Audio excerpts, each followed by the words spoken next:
এই মন্দিরের কারণে কি দুবাইতে এত বন্যা হলো? আসসালামু আলাইকুম, আমি উম্মে ইরহা।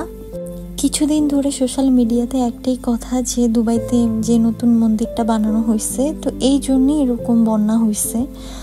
আর আমিও দুবাইতে আজকে 8 বছর ধরে কখনো এরকম বন্যা দেখি নাই। হ্যাঁ, বৃষ্টি হয়েছে, পানিও জমছে, আবার চলে গেছে, কিন্তু এরকম কখনোই হয় নাই। আমিও ভাবতেছিলাম হয়তো এই জন্যই হয়েছে, কিন্তু আরেকটা কথা, দুবাইতে যে এই প্রথমই মন্দির বানানো হয়েছে এটা না।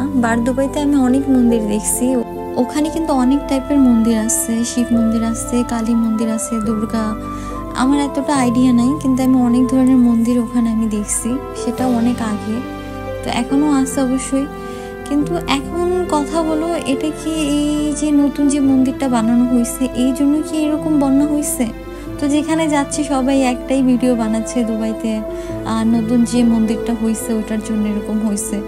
তো হতেও পারে, এটা আল্লাহই ভালো জানেন কেন হয়েছে। কিন্তু দেখেন, দুবাইতে কিন্তু শুধু মন্দিরের জন্য হয়েছে এটা বললেও হবে না।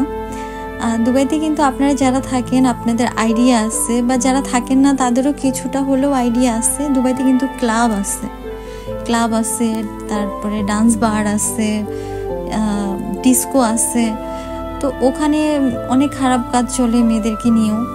তো আমি জানি না কি কারণে এরকম হয়েছে, তো আপনারা সবাই কমেন্ট করবেন আর আমাকে বলবেন যে যে নতুন মন্দিরটা হচ্ছে এই জন্যই কি এটা হলো, নাকি আরও অনেক ধরনের প্রবলেমের জন্যই এটা হয়েছে।